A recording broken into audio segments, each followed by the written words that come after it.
Queridos irmãos, nós viemos aqui para dar continuidade à segunda parte, mas deixa eu te dizer, no primeiro vídeo dessa lição, eu acabei deixando de falar sobre a ressurreição de Dorcas. Então vou aproveitar e vou concluir essa última parte do tópico 1 e já estaremos dando continuidade, tá?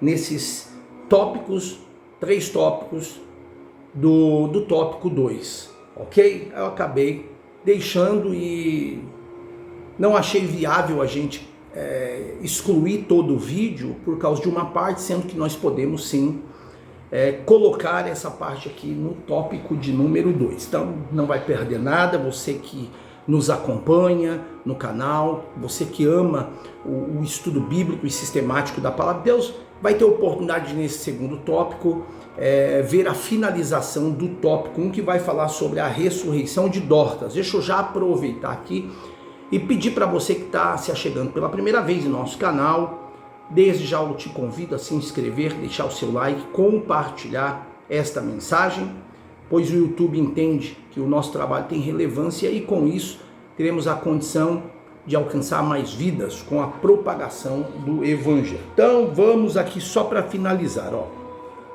a ressurreição de Dorcas. O corpo de Dorcas foi preparado para o sepultamento, mas os discípulos, sabendo que Pedro estava próximo em Lida, enviaram mensageiros para chamá-lo. Quando Pedro chegou, encontrou viúvas chorando e mostrando as túnicas que Dorcas havia feito. Vamos só parar por aqui por enquanto e explicarmos para a gente finalizar aqui esse item 3 do tópico 1 que acabou não sendo gravado no primeiro vídeo.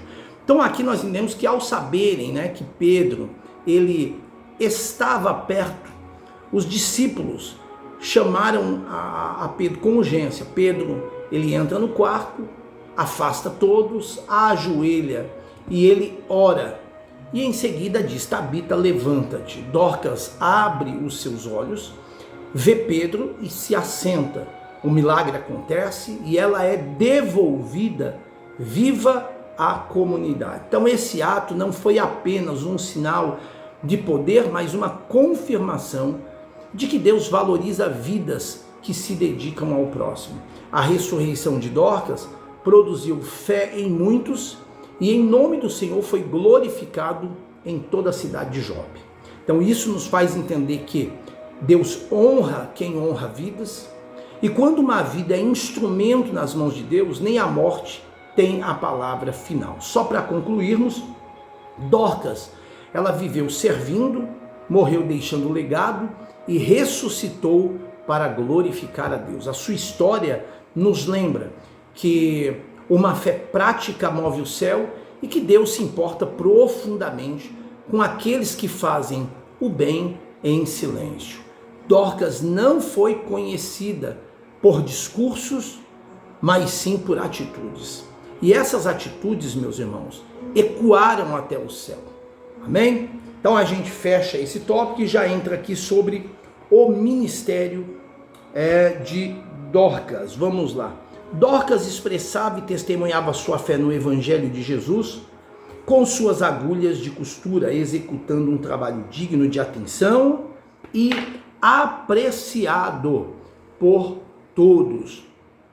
Então vamos lá para o ministério de Dorcas. Então o ministério de Dorcas não nasceu em um púlpito, mas no cotidiano. Ela não foi chamada para grandes discursos, mas para grandes atitudes. O seu ministério foi construído com linhas e com agulhas, tempo e também amor.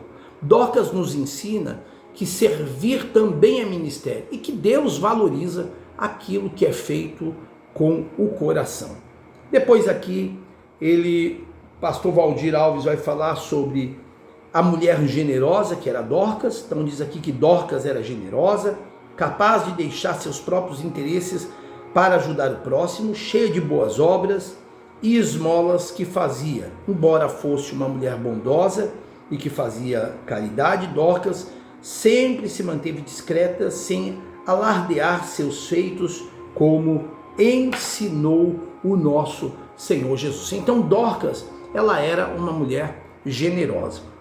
Então nós podemos dizer aqui que a generosidade de Dorcas era uma prática constante. A Bíblia diz que ela era cheia de boas obras e de esmolas. Então não se tratava de atos ocasionais, mas de um estilo de vida.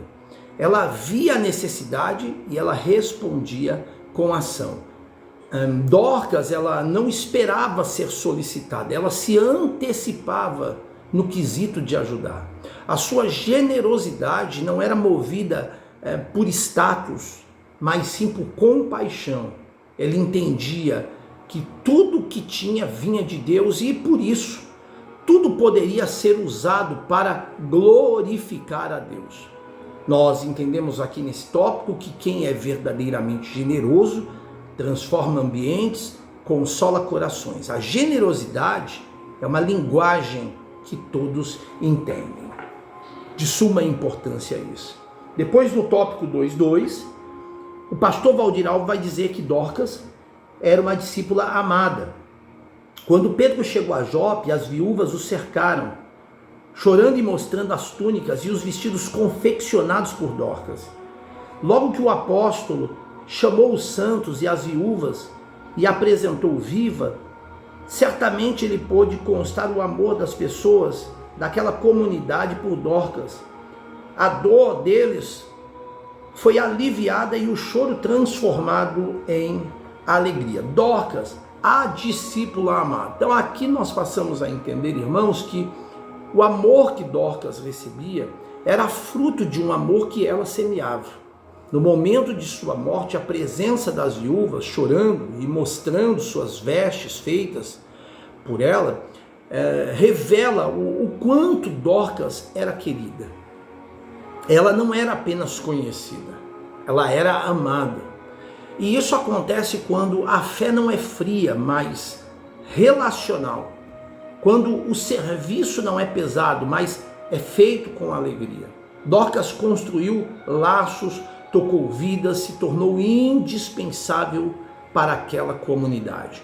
Então nós entendemos aqui, nesse tópico 2.2, que uma vida vivida em amor sempre deixa espaço vazio quando parte. Quem anda com Cristo aprende a amar pessoas e não a usá-las. E aí a gente encerra aqui o tópico 2.3, dizendo que o pastor Valdir Alves fala vivendo em paz com todo. Então o relato bíblico nos mostra que Dorcas era querida e, portanto, não tinha inimizades na cidade. Ela é um bom exemplo de como bons relacionamentos são construídos por meio de generosidade, empatia, humildade e serviço. Sua vida em Jope, marcada por atos de amor, as viúvas e outros necessitados, mostra que pequenas ações podem criar laços profundos de amizade e impactar uma comunidade inteira. Então Dorcas foi um exemplo de uma mulher que procurou viver em paz com todos, como mostra aqui o comentário do pastor Valdir Alves. Então Dorcas, ela procurou viver em paz com todos, porque ela escolheu o caminho do bem. Não há relatos de conflitos, de divisões, não há relatos de contendas, envolvendo o seu nome. Seu testemunho era limpo, sua conduta irrepreensível e sua postura pacificadora. Então ela entendia que servir é também promover paz, é aliviar tensões, é restaurar dignidade. Sua vida confirma o ensino bíblico que bem-aventurados são os pacificadores, pois reflete o caráter de Deus. Isso nos faz entender que viver em paz com todos é uma escolha diária que nós devemos ter. Quem semeia o bem, colhe respeito, honra e testemunho. Quem não semeia o bem, nós já bem sabemos o que eles escolhem em torno da caminhada.